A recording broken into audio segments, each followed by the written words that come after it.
Welcome to the Inspired Living with Autoimmunity podcast, the podcast for high achievers who want to stay sharp, focused, and full of energy despite their diagnosis. With your host, National Board Certified Functional Medicine Health Coach, Julie Michelson, where Julie helps you take your power back from autoimmunity. And now here's your host, Julie Michelson.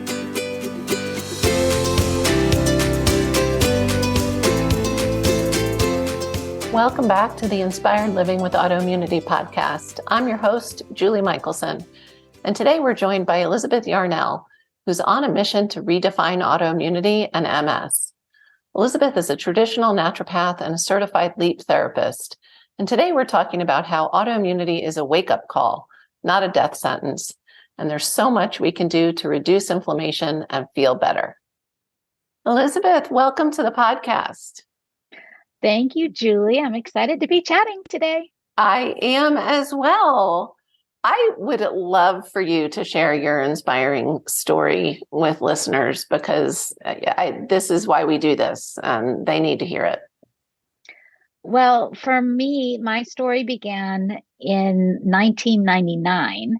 It was a cold January night, and I had been working on a newspaper article that I was writing. I was a freelance journalist, and late into the night. And at the end, I had felt like it was time to go to bed. I printed out my article. I was pretty happy with my draft, but as I scanned it over, as I was brushing my teeth, I noticed that there are 3 spots that I wanted to make small changes to the text. But it was late and I was tired, so I thought I'll do it in the morning. And I set it aside and went to sleep. But when I woke up the next morning and set down my printout next to my coffee, it was almost like a fairy had come in, a goblin had come in the night and erased big portions of the text. I couldn't make out the words. I couldn't understand what it was even trying to say on the paper. And I couldn't find the places that I knew I needed to make those edits. And I had a deadline looming. So I had to end up submitting what I knew in my heart was substandard work, but I couldn't for the life of me figure out what I had been thinking the night before. And I wasn't sure at all what was going on. I felt very confused and frightened. I went into the eye doctor and he diagnosed me with optic neuritis, or inflammation of the optic nerve, and shuffled me off right away into an MRI, where I then came out to a diagnosis of multiple sclerosis. And wow. Yes, I can't. Wow. Kind of all in the span of a day. So it happened very fast. That's almost literally the opposite of what you hear most people go through in a journey, where it's doctor after doctor, test after test. But I have goosebumps up and down my arms. I just can't even imagine, what that felt like. And so where did you go from there? So I went and I saw an MS specialist, flew across the country. By that point, that was a couple weeks later, and I was completely blind in my right eye.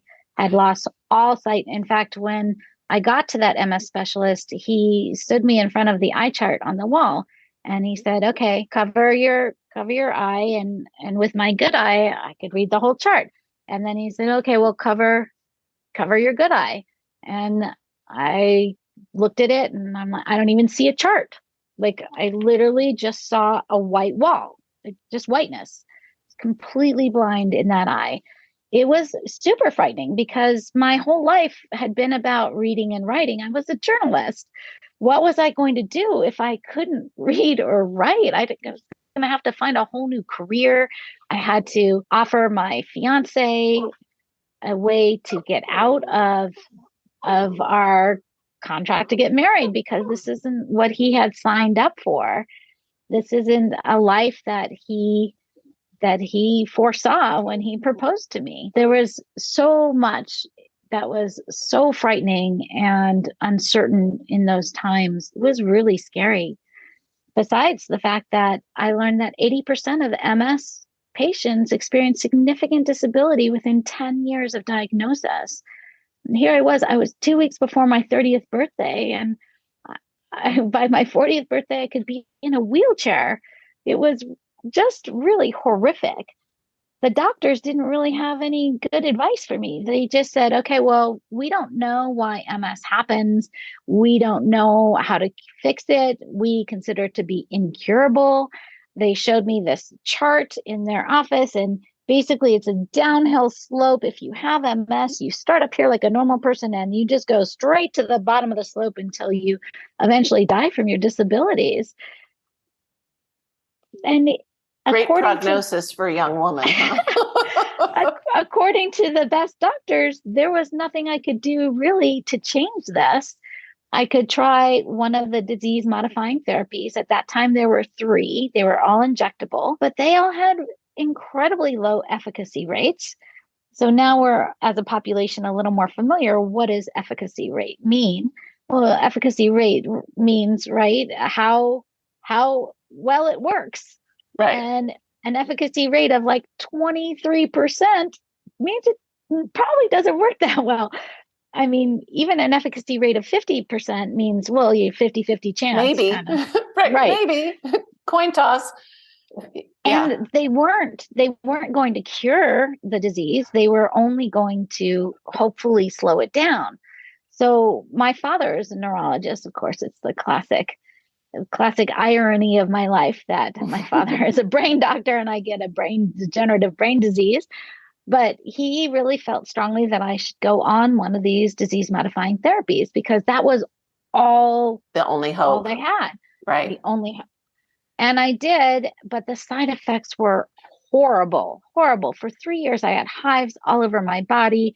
A good day was 30 hives. A bad day was 300 hives. By the end of the time that I was taking the medication, every time I injected, I would have a seizure. And you kept doing it? Well, again, at the time, I was scared Sure. because the problem with MS, as you know, is that it's capricious and it's uncertain. And according to the medical world, I'm sorry, I have this whining dog here. I'm waiting for mine to answer. It's all good. We have full conversations on this show. Okay, good. Let's see if I can just pull her up here. And I said that a bit to be a bit of a devil's advocate. I mean, when I think of, with my RA journey, how sick some of those medications made me. And it wasn't until, for me, one of the medications, they started running commercials on TV for one of the medications I was on, and my kids knew I was on that medication. And, then they give you the kind of the side effects at the end of the ad. And when they start talking about lymphomas and cancers and possible death, and of course I knew that when I was taking the medication, but to have your kids here, I'm taking it so I can stay with them, right, and be active. And active might be an overreach, but participate in their lives. So clearly you're no longer on that medication. No, clearly, I felt my body was telling me very clearly that I should not be on the medication, that it did not want me to be taking this. And every time I would ask my doctors, well, what can I be doing to make my future better? They would say, well, there's really nothing you can do. You can kind of go sit home on the couch and wait for your body to disintegrate on you and take this drug, and hopefully it'll slow down the pace, but it's not going to stop it. And I thought, well, that's depressing. And so I'm not the kind of person who can just sit around and wait for things to happen to me. It was actually my fiance at the time who first suggested to me that maybe my diet might have something to do with the state I was in. For the entire decade he was a competitive athlete. He was into organic foods and cooking from scratch and all these things that I really wasn't into in my 20s. I was a girl on the go, and I either ate fast food or ate out or just skipped the meal. And the only staple foods I kept in my apartment were Crystal Light, Diet Coke, and gummy bears. knowing you now, that's so hard to imagine. But I love that you included that, because people look at me and they think like, you were just born eating this way. It's like, no. I had to learn the very hard way, just like you did. Exactly. So it is. I'm so glad really that you included that, sitting down at a meal with you again. I can't imagine you eating any of those colored fake things, but I get it. I can relate. So where did you start with those changes? So I started first by researching, because that's my nature. And I started reading books from like the Mayo Clinic and the ADA. And well, what is a healthy diet? Because even my doctor was like, well, everybody should have a healthy diet, but who knows what that is? Right. And my dad certainly didn't know what a healthy diet was. He's a fan of Hershey's Kisses. That's often his meal during a work day. So I studied all these sources, and I really was able to see pretty clearly that the common denominators of a healthy diet were that whole foods were better than processed foods. Yay! Which is one of my mantras now, for sure. Whole foods are better than processed foods. But then I had to figure out, well, I didn't really know how to cook. So I started taking cooking classes and watching the Food Network, which was in its infancy at the time. So good. Right. But pretty quickly recognizing that cooking from scratch was incredibly time and labor intensive. And I had MS. So fatigue is a hallmark of MS. So that's when I became what I call an accidental inventor. And I invented and actually received a patent for a method of cooking that uses a cast iron Dutch oven and flash cooks at high heat inside the oven. And it uses all whole foods in a variety of combinations. And it's almost foolproof. You can kind of see it behind me. My cookbook is Glorious One Pot Meals. And that's where I introduce and teach this cooking method. And there are more than 70,000 home cooks who enjoy how quick and easy it makes cooking from scratch, cooking with whole foods instead of processed foods, and eating healthier really in a jiffy. It's just super fast and easy to do. I love that. And that also, really breaks that misconception of, you said it, cooking from scratch is hard, but it doesn't have to be complicated. And we don't need these fancy, 300 ingredient recipes to sit down and enjoy a really delicious meal. And I have found, and I see it time and time again with my clients, I'm sure you do as well, as we get off the processed foods and those artificial ingredients, our taste buds change, and real food actually tastes delicious without a whole lot of added, flavors and extra steps. Really. Yeah. Right. Really clean foods and clean eating at its core, what it's really supposed to mean. Yes. So in my cookbook, I like to say you can build your recipe in about 15 minutes, and then you throw it into the oven for 45 minutes and you don't touch it that time. You don't want to open it at all. And when it comes out, it looks like you used 4 or 5 different pots and pans. It's not a stew. It's not a casserole. It's completely different, unique method of cooking, which is why the patent office gave me a patent. I love that. That's amazing. That's how I do my Thanksgiving turkey. Just don't open the oven. It's in there for the day. Nobody touch it. Yep. So how then does that lead to, I'm going to help other people turn this around and share with listeners, health-wise, where you are now? Oh, I'll start with the spoiler. Is my health is amazing now. I'm 53. I have not experienced significant disabilities, even though I'm 23 years or so past diagnosis. And in fact, I have learned how to trigger flare-ups and how to recover from them. I love that. That's the important part. I love the way you put that. I've learned how to trigger, which means you've also learned how to not trigger. Exactly. But, even me, I am hyper aware of everything that I'm exposed to. Even I can trigger things in myself when I am inadvertently exposed. But yes, so my journey started with focusing more on whole foods than processed foods.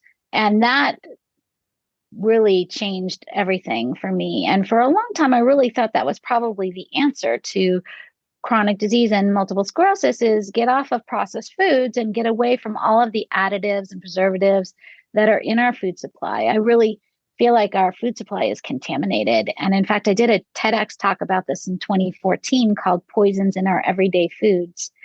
And so I still feel like this is a big foundational part of it, but there was more to it. And when I started having babies, my oldest, my firstborn, was really sickly from the get-go. And I couldn't figure out what was going on with him because I made all of his food. Everything was organic. I made all of his baby food. He was such an incredible eater. He loved to eat. But by the time he was 6 years old, he had fallen off the height and weight charts. He was a chronic vomiter. He would vomit like 20 times a week. It was insane, just throwing up all the time. And we took him to pediatric GI clinics. We took him, had his DNA mapped. We had abdominal x-rays done, and nobody could figure out what was going on with him. He would vomit, and then he would have this terrible, terrible constipation, sometimes go 2 weeks between bowel movements, which was incredibly painful for him. Yeah. And so as a result of this physical discomfort he was in all the time, he really was kind of a dark child, just not super happy. Well, sure, it would be. Yeah. Right. He didn't feel good most of the time, and we couldn't figure out what it was. And finally, I took him to a naturopath, and she suggested that we get this food sensitivity testing done. And I said, but he doesn't have anaphylaxis or hives. And she said, well, that would be food allergies. I'm really talking about food sensitivities that cause inflammation in the body. And I thought, this is our last ditch effort. Let's try it. And when we got his test results back, it was really telling, because it's still, to this day, now I've done thousands of these tests, still the worst I've ever seen was wow. his. And he had fully a third of the items that were tested he was reactive to. And there were some things that we had thought were so healthy for him and so proud of him.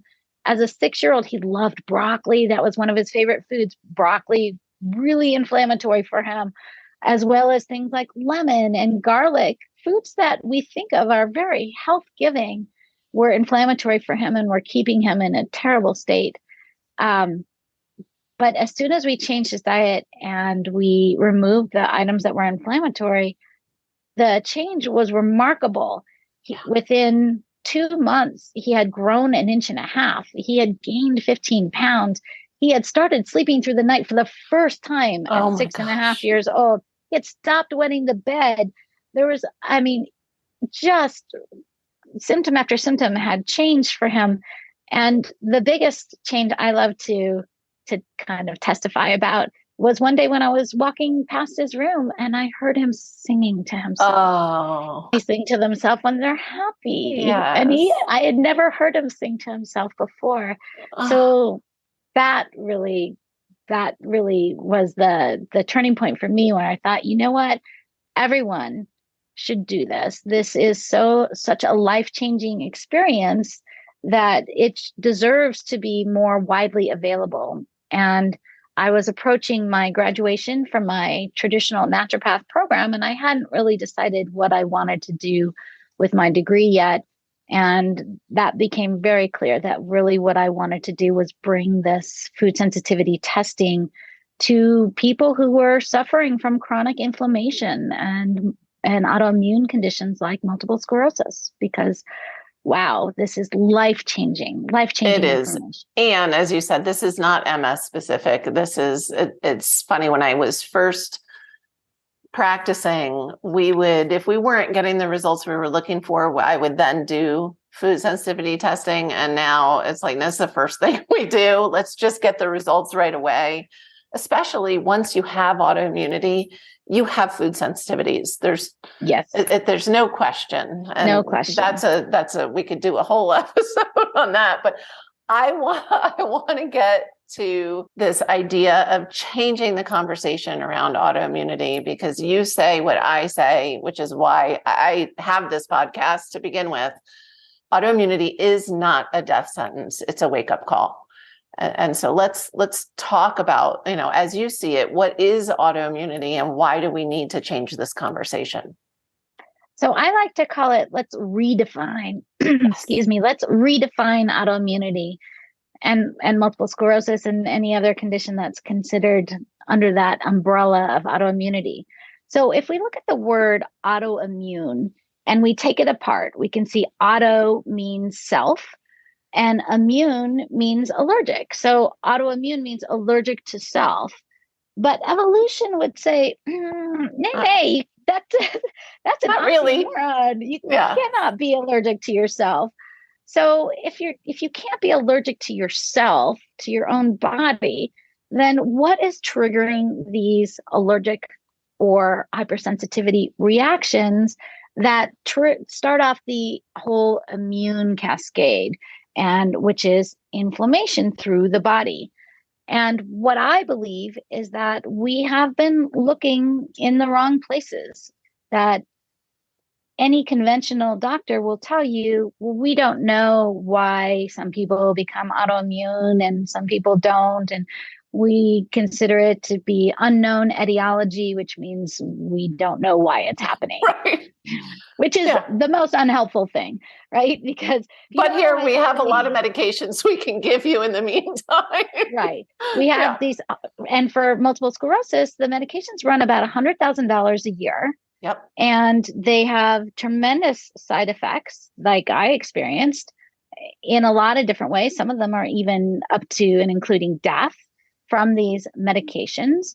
And the medications are not designed to heal you. They're designed to tamp down your symptoms. We call that palliative care, right, in the medical industry. Right. It's just to give you relief from the symptoms, but it doesn't stop what's making the symptoms happen in the first place. And as a functional medicine practitioner, what I'm interested in is the root cause. Why? What is right? What's triggering those symptoms? And what I have found in my clinic is that there are always triggers. Something is triggering that symptom. There is no unknown, mysterious symptoms that are just happening. You don't know why, or they show up without rhyme or reason. There is always a trigger. So in my clinic, I call it the inflammation investigator, because we are going to delve deep into your body and investigate what is triggering your symptoms. And then once we can identify that, then we can remove that. I liken it to celiac disease. Right. So once people who have celiac disease realize that and they remove gluten from their world, then they can effectively live without symptoms and live a pretty normal life. But there's a joke in our family. My oldest has a history very similar to yours.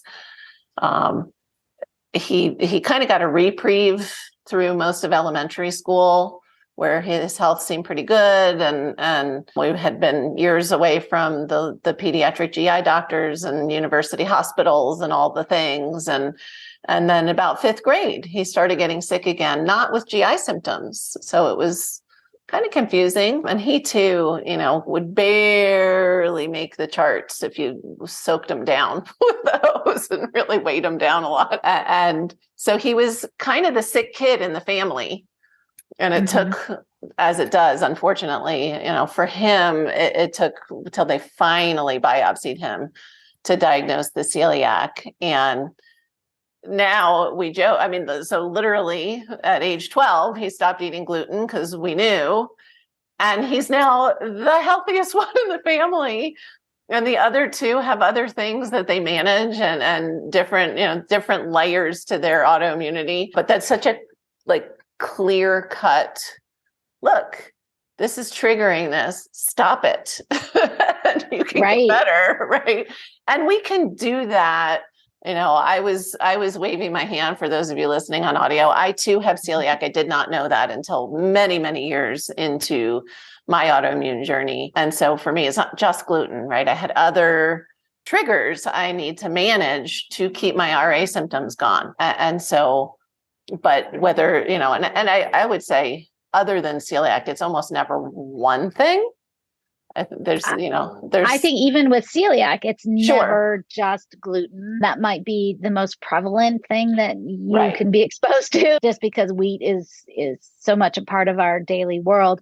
But it's never just that. And when you have chronic inflammation, as celiac and as autoimmune people do, it does damage to the digestive tract. And that's where 80 or more % of our immunity comes from. And certainly all of our digestion. And the more inflammation and damage there is to the digestive tract, the more hypersensitivity reactions that person is going to have. And the more hypersensitivity reactions you have, the more symptoms you have. And now you're adding on another diagnosis of thyroid issues or whatever, skin issues, or, and then we see so many autoimmune patients with a whole stack of, I have this autoimmune condition, this snowball. This one. Yep. It's so true. And I always, it doesn't matter if, I have these symptoms, but I haven't been diagnosed yet, or I do have that stack of diagnoses already. Doesn't matter. The approach that I know that you take, it works. This is obviously, if somebody's already listening, they're clued in to there is an approach outside of the Western medicine approach, that actually can provide true healing. But where do people start? I mean, you mentioned food is huge, right? Food is huge. And in fact, anyone who would like to can go to multiplesclerosisdiet.com and download a list of the top 3 items I feel people with multiple sclerosis or other autoimmune or chronic inflammatory conditions should avoid like the plague. And unfortunately, these items are so prevalent in our food supply. So when I talk to people about what they should or shouldn't eat, it's much clearer to talk about what you shouldn't eat than what you should, because as I do the testing, I find some people are fine with blueberries. Some people are not fine with blueberries. Right. And that is unique to each person. But I think universally, our food supply has just been overcome and contaminated with chemical alterations. So my biggest piece of advice is start reading labels. And if there are things on labels that, first of all, that you can't pronounce, then you shouldn't be eating that. Right. But second of all, watch out for artificial sweeteners. So things like dextrose, sucralose, aspartame, high fructose corn syrup, all of these things, these are fake. These are synthetic. Our bodies evolved on this planet to process the foods, the plants and things that are on the planet, not that come from 2 miles deep into the core where we would never have access to them.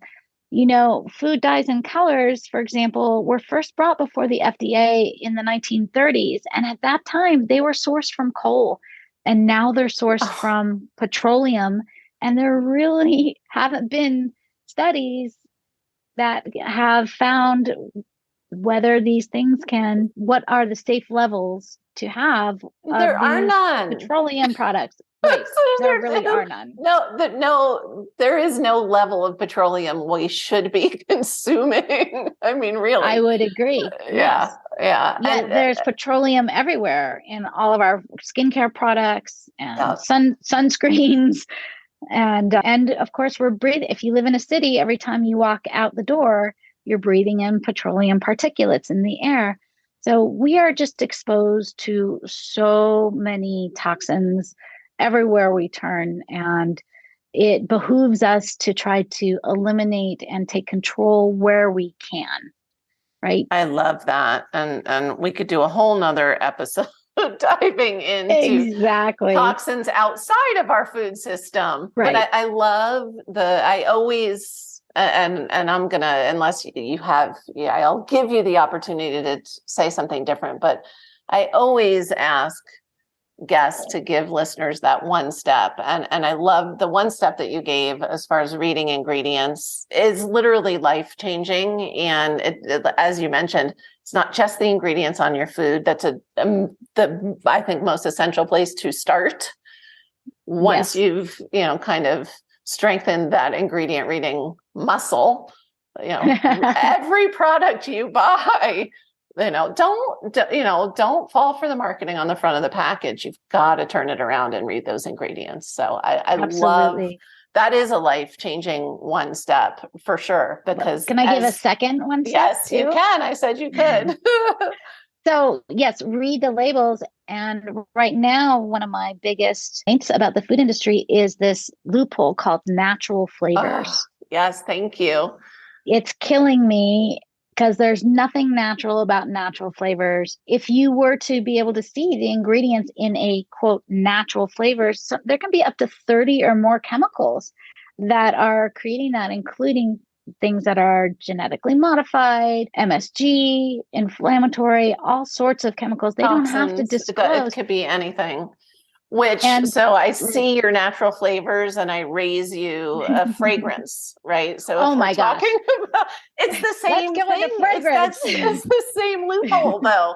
Natural flavors on your food label and fragrance on every other label. And those are the loopholes. Those are where companies get to quote protect trade secrets by not telling you what's in there. And as you mentioned, it can be this slew of things you want to be avoiding. So I say, I could not agree. And we didn't plan this, guys. We didn't talk about it beforehand. But fragrance is under recognized because aromas are molecules also. And oh my gosh, don't even start me off on dryer sheets, right? Oh, please just don't use them. Please don't use them. Those commercials, they kill me. They're so toxic, these commercials, because they're like, oh, breathe in the scent of your laundry. We get a migraine just thinking about it. Exactly. And so you're bringing in you're breathing deeply, bringing these molecules of these chemically designed fragrances down deep into your lungs where they can cause more irritation and add to your whole toxic load. So yes, dryer sheets are the devil's work for sure. Nobody should be using dryer sheets. But even our quote unquote cleaner or all natural, cosmetics and products, I always joke, lead is natural. I don't want it in my makeup. Right. And it could be if it's just labeled natural or green or clean or so the label reading really is my favorite is my daughter, when she was in high school, went to the store on lunch break with a group of kids and wanted to get a snack and literally called me and said, "You have ruined my life. Like I wanted to eat this, whatever, but then I turned it over and I read the ingredients and my job of motherhood, well done." One of my clients once texted me a picture of a label on a jar. She was at the grocery store. She's like, "Can I eat this?" And I look at the label and I'm like, "What is this?" And she's like, "It's blueberry jam." I'm like, "There are no blueberries on this label." There's another tip. If you look at the ingredients and you can't recognize what food it is by what's in it, don't buy it. That's wild. So I would love to continue our conversation. So I'm inviting you back because I know we have so much more to share in this redefining autoimmunity, redefining MS. For those that are not familiar with you, they need to check you out. For everybody that listens on the go and isn't going to hop into the show notes, where's the best place for them to find you? So the best place to find really everything about me is at my website, Elizabeth Yarnell, YARNELL.com. And definitely keep your eyes open. My next book is coming out March 1st about multiple sclerosis and autoimmunity, really a lot about what we just discussed. Okay. And so it sounds like we have to have you back right around book launch time so that we can dig a little deeper into the conversation. Elizabeth, thank you so much for joining us today. You have shared amazing gold. Well, I am so excited to be here. We've been talking about doing this for a long time, so I'm really glad that we got it on the calendar. I am as well. For everyone listening, remember you can get the show notes and transcripts by visiting inspiredliving.show. I hope you had a great time and enjoyed this episode as much as I did. Please take Elizabeth's advice. I will see you next week. Thank you for listening to Julie Michelson's Inspired Living with Autoimmunity. Did you enjoy this episode? Please like, share, and subscribe wherever you listen to podcasts. If you'd like to get a transcript of this and every other episode, just head on over to inspiredliving.show or click on the link in this episode's description. There, you can also find everything we discussed in this episode, including links and information about our guest. You can even send in your questions to be answered by Julie in a future episode. That's inspiredliving.show. Until next time, this is Julie Michelson's Inspired Living with Autoimmunity podcast, helping you take your power back.